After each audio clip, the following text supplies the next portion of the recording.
All right. Well, people are trickling in. We're getting this going. I'm seated at a standing desk, so let's raise this thing because this is showtime here.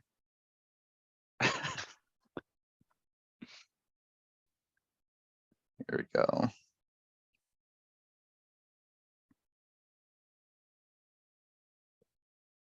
That's pretty good right there. See, this is why we have ring lights, because you can't see my face otherwise. There we go. All right, guys and girls, how are we doing? Let's start with some business wins. It doesn't have to be business, it can be personal as well. What's happening in your life, in your world? Let's hear it. Any good news this last week? I think I got my ERC money. Let's go. Oh, I'm not sure. shoot. Does it supposed to come with this thing? It doesn't look real. Like the check look fake. I'm not sure. Well, if it's cash, you're in a good spot, but I don't know. All right. Well, that's a maybe win. That's better than no win. We got our ERC money, and it looked like a tax return check. So it's an actual check. If you didn't get that, I did get the actual check. I just didn't want to put it on the screen. I got you. So I just wasn't sure it didn't look real. Hold on, Kevin. Can we see that for a second? Ryan knows what's up. I see what he's trying to do. No, just kidding. Just kidding. All right. Well, that's great. That's good news. Anybody else here? Any other wins? What's happening in your world here this last week?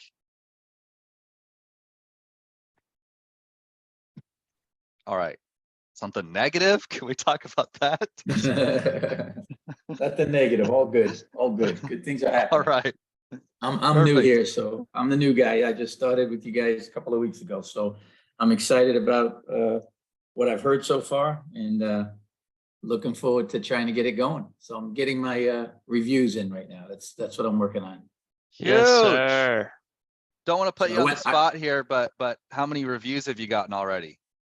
We're doing pretty good. I went from 10 a week ago to over 30. So in 1 Shoot. week we're at 30. Whoa. Come That's on, pretty that's good. not just 36 pretty right good. now. That's what I'm talking about. That's getting it done. Yeah. My knows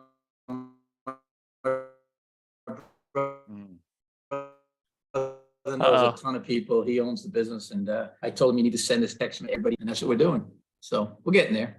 We're excited. We've been through 2 or 3 other digital marketing companies, and they were all not. Well, None of them performed, and none of them were honest, to be honest. So I've had some pretty bad experiences with digital marketing. So you guys seem to be positive. I like everything Travis has told us so far, and Hannah. And so I'm very, very, I'm cautiously optimistic, I guess is the best way to say it. yeah, and that's So, okay. Just to be honest, when you have bad experiences with digital marketing, man, there's so many of them out there. I've spent $2-3 grand, $1,000 a month for 3 months, and none of them have performed. And I've spent with at least 3 of them so far. So just FYI. But I like what I've heard so far, and I like what I see, and everything Travis has told me is logical. Okay, get your Google review. Travis, don't mess this up. No pressure. I'm just Why kidding. didn't anyone else tell me that? So I'm a newbie. We're the newbies. No, you're doing great. I love it. Thanks for sharing that. Looking for something to share. That's perfect. Well, if there's any other wins, interrupt me in the next 3 seconds because we're about to get this going here. I have a win over here. How's everybody doing? Yes. And I just want to say hi to Travis with the new guy. Travis is awesome. He's great. So we booked a pretty big contract this week, $59,000 job, which is a very good job for us. Nice. And the best part about it is 2 or 3 coach meetings behind. I forget who was in the presentation on change orders. So I asked Travis that same day, and that same day he sent me the contract that you guys have, or the agreement that you guys have. And I was able to use all that in this agreement and protect myself from any change orders, any change in pricing. And it's awesome. It looks so professional. It looks great. The customer was happy reading the contract, and it was a big win for us. Wow. That's awesome. That's incredible. Great. That's Come great on. to hear. I have to dispute though. It's Team Bryce all day. Hey, All right. Well, my clients, don't worry about it. I'm okay. I'm sure you love me. No, I'm just kidding. No, everyone's great. That's Okay, great. so, all right. Got to keep myself together here. All right. So here's what we're going to talk about here. Let me share my screen.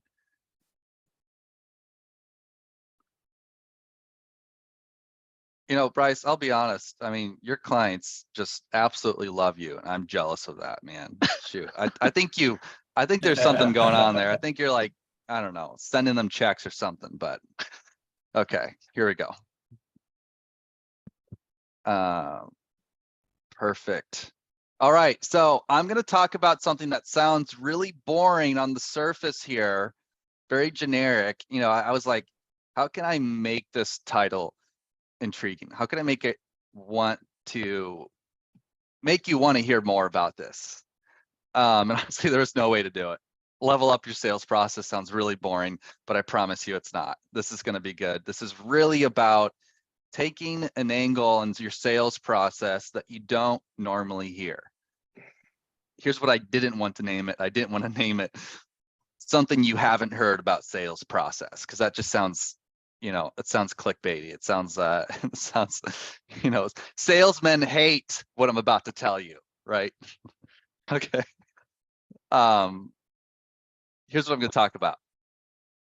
A few core principles that I've hand selected that I know every time I cover these with my clients, there's a light bulb moment. These are so important to every part of your process from start to finish, literally from start to finish. So there's a part to play with each one of these principles. Just going to quickly mention these. I'm going to cover the power of proactive persistence. Don't think you know what this is. We haven't talked about it yet. Sales is sorting. Engage with conviction. And communicate with detachment. We're going to have some practical ways of approaching each one of these mindsets and approaches. But before getting into this is a really important note. Keep this at the top of your mind throughout this entire presentation or talk. I don't like to call it presentation because I like to hear from you guys. But keep this in mind. It's important to note here that there are different seasons in sales and in your business. Can anyone agree that sometimes you're flooded with leads and you kind of don't care about following up with somebody or even talking to somebody unless they're begging you to take their cash to get the job going? Like, I don't want to talk. I'm busy enough. But then there's other times where it's like, oh shoot, I'm not so busy right now. I'm really want to try and make this lead work. Maybe even offer a service I don't normally offer just to kind of book the calendar a little bit. And there are different seasons here. So ideally, you know, in a perfect world, we'd really want each one of these principles to be full on 100%. But I'm not going to say it's realistic to be 100% into all of these all the time. You know, you can't hand pick every single one of your customers every single time. Ideally, we want to work to getting into that direction. All right, here's the first one. The power of proactive persistence. I'm going to go fast here, so bear with me. If you need the slides, we're going to send that to you, but we're going to cover a lot. So get ready. Number one is consistent and diligent follow-up efforts. We've got to have this kind of consistency and consistent follow-up efforts. What does that mean?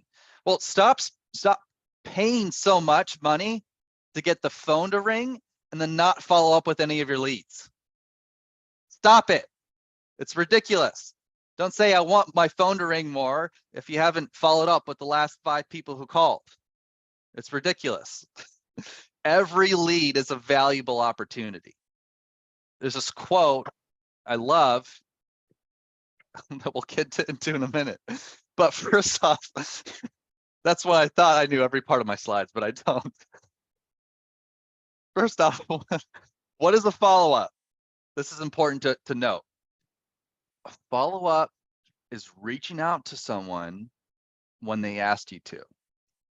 And what do I mean by asking you to? They didn't tell you no yet. They didn't say, no, I don't want you. I don't want to work with you. Usually it's, hey, you reached out for this, wanted to check in. Hey, a little busy right now. Okay, we'll check in later. Bye. They haven't told you no, or yeah, I'm still thinking about it, or I'm getting some other quotes. Okay, they haven't told you no, so it's your responsibility to check in until you hear no. And a really firm no. So it's not just calling someone for no reason and begging them to work with you. You're not bothering people that you follow up with. So let's not be afraid of follow-ups. Here's the quote I love. I'm going to get into some good stats here, but Jill Conrath, she's recognized by many companies and organizations as being a leader in modern sales strategies. She says, in sales, the fortune favors the bold and the persistent. Consistent follow-up is what separates the achievers from the average. Okay, I'm going to go through a lot here, bear with me. Why is this so important?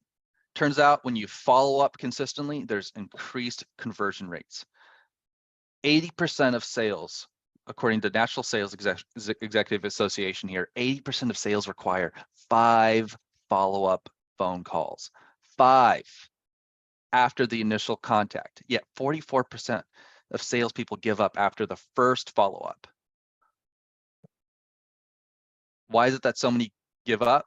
Well, sometimes we say, well, we pay our people commission, so they're going to want to just get after it, right? Well,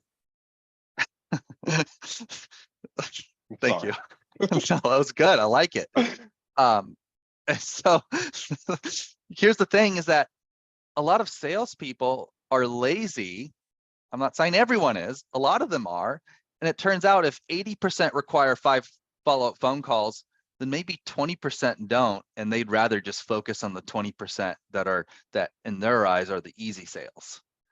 Well, you could quadruple your sales if you just put a little bit more work into it.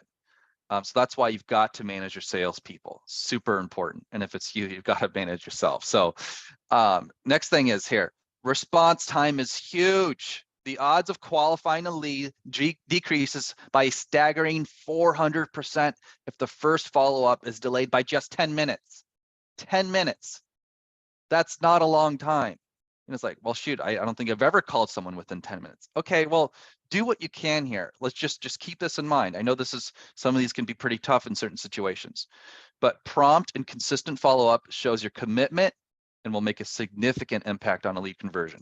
Next thing is building relationships. Customers are 9 times more likely to engage with a salesperson who provides ongoing valuable content during the decision-making process. So just checking in with someone. Hey, I've thought about this. Here's another option. These kinds of things, just following up, staying at top of mind. This shows that you're more than, trying to get the credit card or the check or the signature. You're building a relationship as you go along. You're offering them value. And here's Now the that's next something thing. that I haven't seen before, that stat. 9 times more likely to engage with someone who's doing some ongoing content provision. And that doesn't mean that you have to give them a newsletter every week as you're trying to make the sale. That just means you send the follow-up email that says, hey, check out our reviews, the stuff that you guys have worked so hard to build, your reputation. Or, hey, here's our website and a gallery page to check out some of our projects. It's stuff like that, but 9 times more likely with an email. It's wild. Yeah. Even here's hey, I thought about you. Here's a similar project we just got done.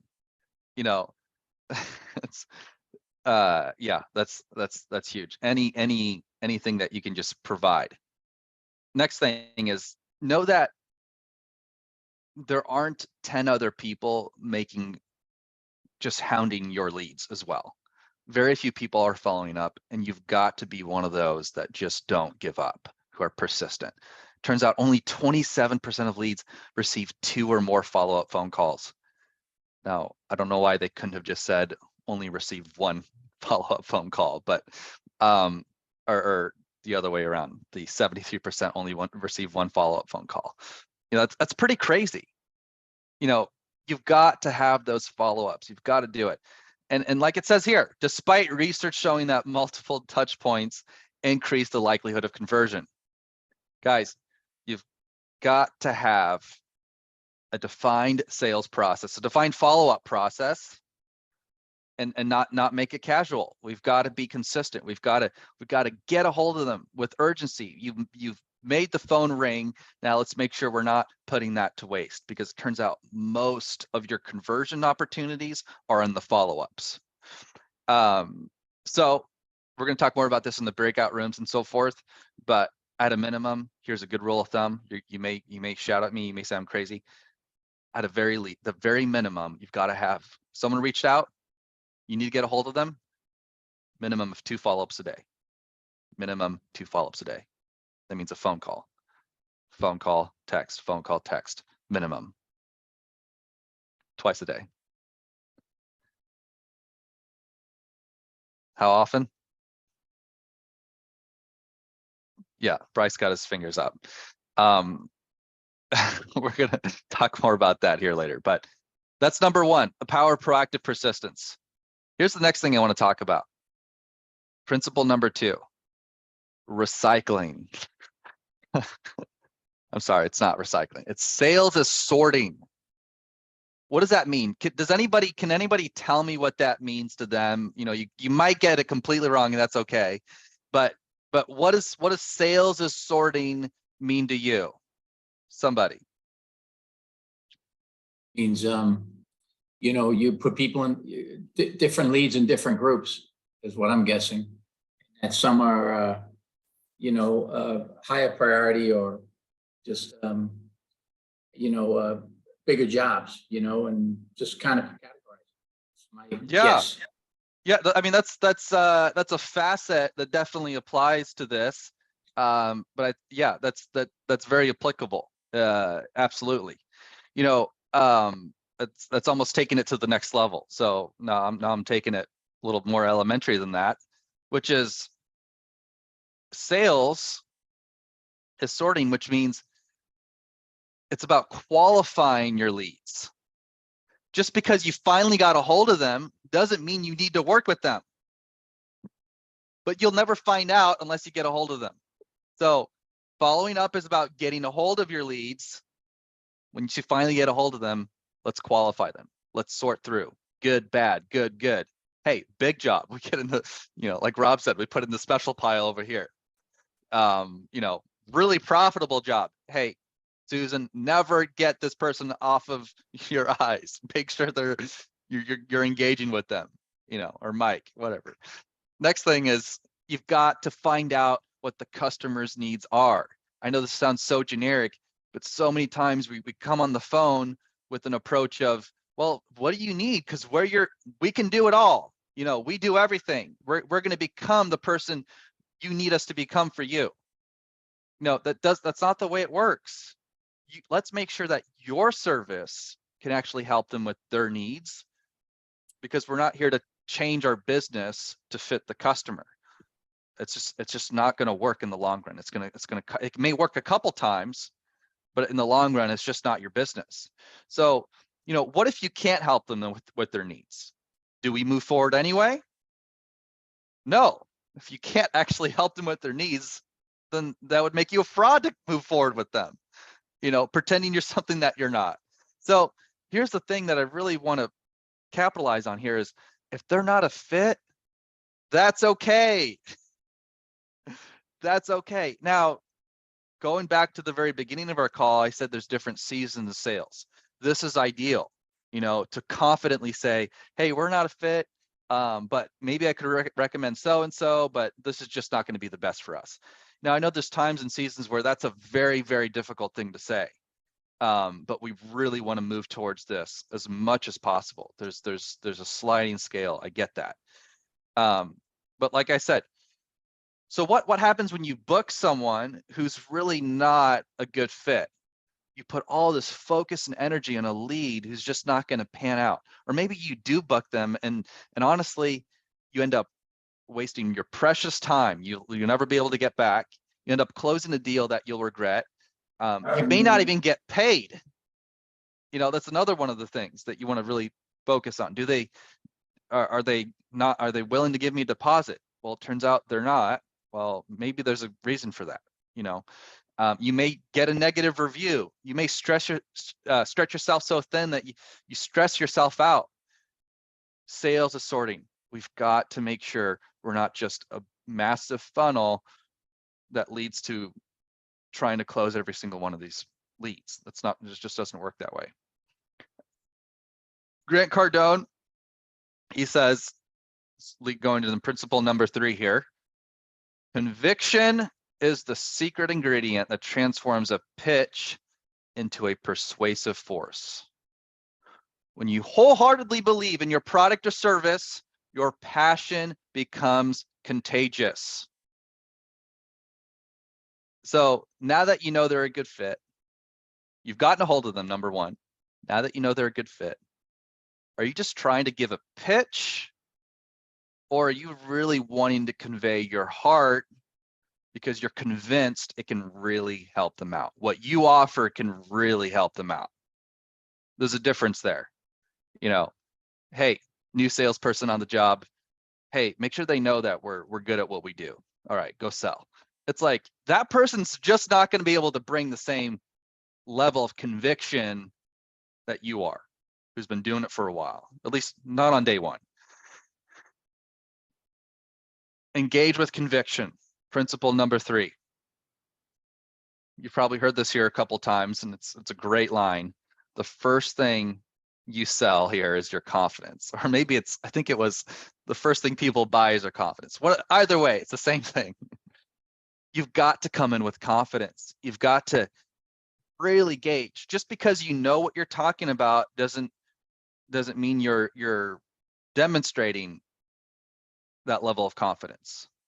You should be able to, but you've got to communicate the value of your business, get really intentional about it. Well, I don't really know what makes us different. Well, that's, go back to a purple cow call. Go back to, unique value proposition, or ask your coach about that. What really makes me different? You've got to really know that like the back of your hand so you can convey that with conviction. Show your passion, show you love what you do, show you care, show you're an expert in the field. This right here is highly attractive to potential customers, even in all fields. Hey, I want my office painted black. It's like, okay, well, let me tell you why you're going to love working with me. I have precision. I'm not a painter. Well, I tried painting the other day. Didn't work out so well. There's so much that you can say. And even if you say something real simple, but you have it with conviction and passion, I'm telling you, you're going to stand out from everybody else at the very least. So what's important here is you have to showcase your unwavering belief in the value you provide, and you'll instill confidence in the potential customer. That's so important. Have conviction in your voice, body language, tone. Notice, at least I attempt to do that on this phone call. I'm thinking about my tone. I'm thinking about my body language. I'm actually waving my hands a ton under the screen here. And I'm dancing. No, I'm not. But it's so important. So even more important than what you say, everyone knows this, is how you say it. It's still important what you say, but even more important is how you say it. Take note of your tone. When was the last time you asked yourself, hey, how is my tone? Maybe just record yourself one time as you're talking to somebody. Make sure you're in a, what do you call that? A one-party consent recording state or whatever. Just forget that. I know in Oklahoma you can do that without telling somebody. So as long as you know. So even more important what you say is how you say it. Is my tone, is it inspiring? It's like, Jonathan, I'm just going to help them, replace their faucet. I mean, do I need to sound inspiring about that? Well, tell them about some horror cases that you've had to help fix because someone completely messed up a faucet, because they called someone who wasn't qualified. Explain those kind of things. That's just trust me, there's a way to convey conviction with the way that you talk to them. Very important. Now, here is principle number 4. I think we may actually have time for breakout rooms. I'm kind of excited about that. Principle number 4 is you have got to beg your clients to work with you. No, that's not it. It's the opposite. Needy is never attractive. This one is huge. Needy is never attractive. You're not coming in with the mindset of, well, how can I get this person to close? How can I make them close? How can I push them towards a close? If you come across as needy, it's just not going to work out. People can feel it. It gets weird. So after you've contacted the lead, you've qualified them, you've passionately given them your solution, you have one thing left to do. Just one thing here. And that's just take time to understand where they're at. Take time to understand where they're at. Let's talk more about this. A way I like to describe this is communicating with detachment. Communicate with detachment. Like I said, prospects can't feel that you need them. Now, this doesn't mean that you need to be disrespectful, because that doesn't work. It's important that the way that you do this is you're demonstrating you're indifferent about the outcome in a way that helps them feel secure. When was the last time you went to a car dealership? I call them vultures. They just kind of swarm around you. They find you, and they like kind of sneak up behind you sometimes behind a car and make you startle. But these vultures, they're all like, well, hey, what do you need? What do you want? What do you want? Well, here, sign the paper, sign the paper, sign the paper. It's like, shoot, if you just told me, hey, honestly, even if it's not true, I met my quota, I'm all good. So let me know if you need anything, or did you have any questions right off the bat? If I needed anything, I would make sure to go out of my way to find that person, because he finally makes me feel secure. He makes me feel like, it's like, please, that guy actually cares more about helping me and assisting me rather than just getting the sale. So you can still communicate with detachment. This is important, while still demonstrating you want the sale. Now you're not shoving them away. You're not saying, please, I don't need you and I don't want you. That's not what we're doing. In fact, if you did say, I don't need this, which I don't recommend, but even if you did say that, it's okay to say, at least follow that up with, hey, but I want the sale. Or you don't call it the sale, but I'd love to work with you. I mean, we're getting booked up, and honestly, we're pretty busy. But hey, I'd love. I hope this is a good fit. I'd love to make this work. This would be a great project. I've never done something like this. Well, don't say that last part. So you could literally say, I'd love to work with you. But saying every 5 minutes, hey, can I have your signature, is a turnoff. Well, what can we do? What can we do? What can we do? This is probably the most important point here.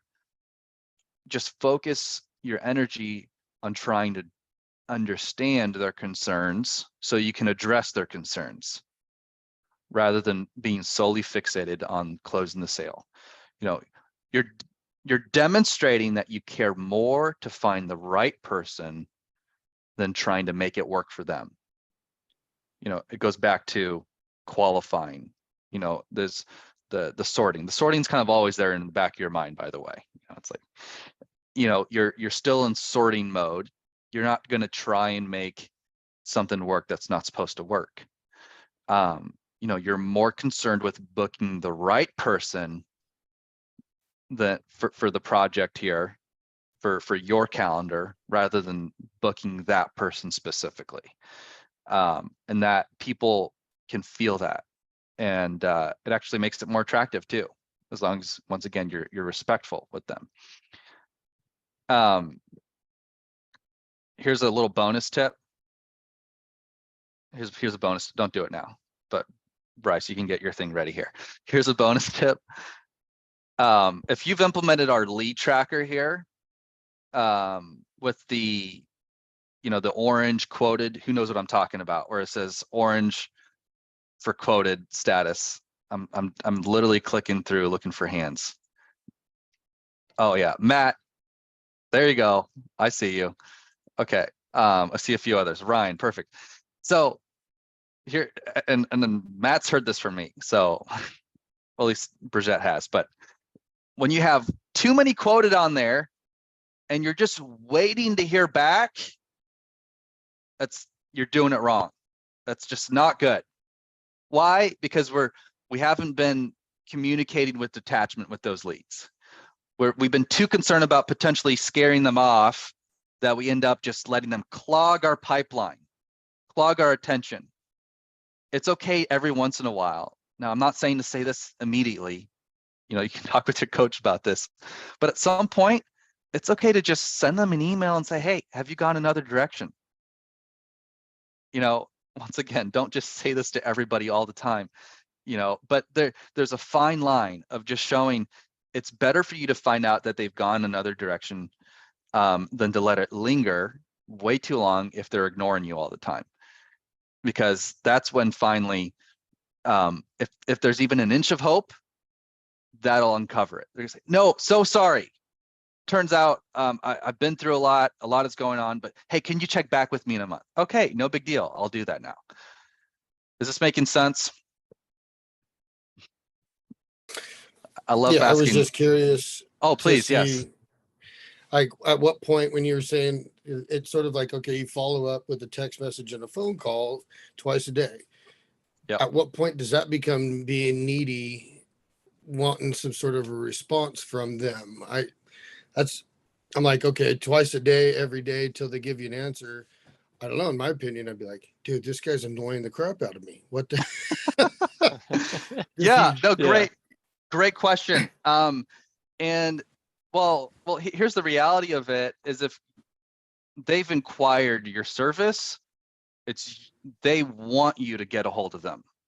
They want to hear from the person that they've asked for a service. If I filled out a remodeler's, in Tulsa here, an estimate, or filled out their form, it turns out, and I've had people do this to me a lot personally, they call me, when I'm busy. And the next 3 times I happen to be busy and I kind of feel bad. And, I don't respond immediately. Well, I try not to do this, and if I don't respond immediately, then suddenly they stop calling.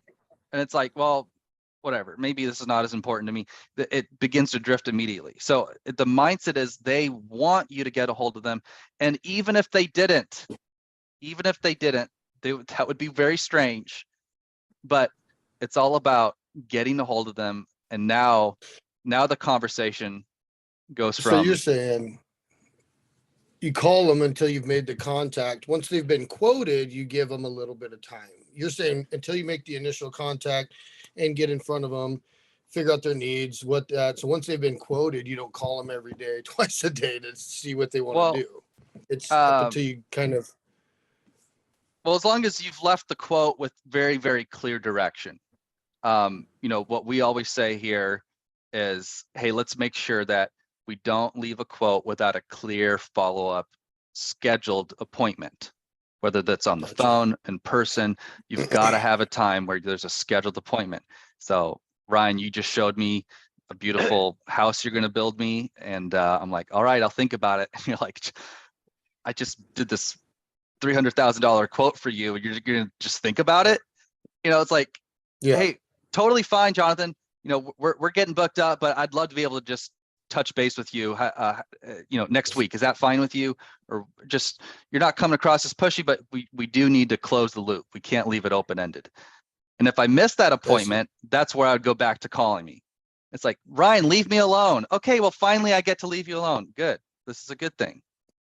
If it's not going to work, it's not going to work. I think any other last minute questions or? Yeah, I actually do have a question. I have a question. Perfect. Can you hear me? Hmm. Okay. Yeah, so we actually only ever call people back usually who leave voicemails. And anybody, and like a lot of calls that come in, they don't even leave a voicemail. And my husband just never calls them back. Like, should he be doing that? Should he be calling everybody back even if they don't leave a voicemail? Yeah, that's where I'd say it kind of goes back to the beginning. If honestly you can't be bothered with it because you're busy enough and you really don't care to book those extra calls, then I would say do what you're doing. But if you're really wanting to maximize every single opportunity, then I would absolutely give them a call back. But I do understand that maybe some of those would tend to be less fruitful. You know, maybe there is a lot more work for a little bit less reward because you have to follow up with them, and you know, they didn't leave a voicemail, so maybe they're less interested, but there's definitely opportunity. The mindset behind getting a hold of them is almost trying to get them to say no. You know, prove to me that once you get in the qualifying stage, hey, let's find out. I don't care if it's a fit or not. Let's just find out if it's a fit. And it's like, hey, I'm kind of interested in what you offer. Tell me more about it. Well, here's what we do, and you know, but you're not here begging for their service. But yeah, I would encourage trying to get a hold of them if you're in a spot where, hey, we definitely want more jobs on the calendar. I would definitely encourage doing that. Just do it for a week straight. See how it goes. See if you book more. Okay, Um, sounds good. Yep. And one thing I would add to that, just in this vein of bursting the bother bubble, you know, that we're not really bothering people, is even this last week, and you guys can all experience and attest to this, spam calls are really annoying, and we probably get tons of them. Even if you block a bunch of numbers, you're still getting calls from random numbers. I had bought a pair of running shoes. I'd already paid for them. They were just being delivered to the store. I didn't have that store's phone number saved. So they had to call me and leave that voicemail twice before I realized, oh yes, this is the thing that I had already paid for and ordered, now being told that it's delivered. And so now that, hopefully that doesn't make me sound really ignorant or whatever, but that's the reality for most people, is that they're not going to have your phone number saved. So if you're really only giving them one phone call, you just look like a spam phone number, especially if you're not leaving a text message or a voicemail. That's definitely it's not gonna help you in any way. yeah, And they may I just hate not to be available. and I hate to say this myself, is that I don't leave voicemails. Maybe I should, but if I'm not getting a call back, I'm just moving on to the next person. You know, if they're not going to reach back out, I mean, I'll try and call them again, maybe, but I'm not. It's not a normal thing for me to just, in my habit at least, to just leave a voicemail. So Yeah. Yeah, I have Okay, another well, question actually. yeah, Come on. So another issue that we have is my husband, he'll send out quotes, like we'll write up proposals and we'll send them out. And like lately, a lot of people just aren't responding to them and like we're not closing those. Like we're able to get people to call, we're able to get estimates, and for a long time we were booked out for a while, and like now people just aren't accepting them as much. So I'm just thinking maybe we've never, I know it sounds crazy, but we never did any follow-ups with our proposals when we send them out. And we were talking last night about how maybe we should start like following up with people and asking them like if they received it, like how many emails or like I guess phone calls too, like after you send out a proposal do you recommend? yeah. You know, well, I think number one is it would be ideal to review the quote. Number one, if possible, in person. It's like, Jonathan, I can't do that with every single person. Okay, well, if it's a job that you really want to maximize every chance you can, then review the quote in person. You know, if that's not realistic for you, well, then schedule a time to review it on the phone with them. And that way, you know what they're thinking and so forth. You can have a real conversation right off the bat, and you know, here's an unsuccessful phone call. All right, thanks for the quote. We'll let you know what we think. Bye. No, it's, hey, just curious. Did this number throw you off? Did you almost hang up on me right now? It's like, no, we're gonna think about it. Just really try to get into their mind. You know, that's during that quote. Really try to gauge to see where they're at, and then from there, I would really encourage. Hey, I'm not even. It's okay to even say this. Hey, last thing I want to do is come across pushy here, but it would make my life easier if we could just set a time to follow up on, kind of just see where you're at. And we're okay if you don't move forward with us. We'd love to work with you, but it's okay. If it's a no, I would at least love to hear it. That kind of communicating with detachment is what I'm talking about, because it helps people be more real with you. And if there is a concern, it actually allows you to address the concern. Yeah, do you but think sending it would do you think it would be more helpful to like to ask them to schedule a meeting like before we even send out the proposal? Like we'll make it a part of our process, like Yes. Yes, send to it, absolutely. and then we're going to follow up afterwards and see if you have any questions about it, like, but over the phone. 'Cause I feel like in email, it might be less personal and they'll feel like it's easier to just ignore us or something. Yes. You're Yes. 100% right. And where I'll jump in here is there's two things that I would say to include in your process. One is, as much as you can, operate by appointment only. Why? Because it's going to make your life that much easier. It sounds like it's not, because you're like, oh, I have to keep appointments, people are going to miss them, whatever. That's better than shots in the dark of maybe I'll catch this person, maybe I won't, whenever I randomly follow up with them.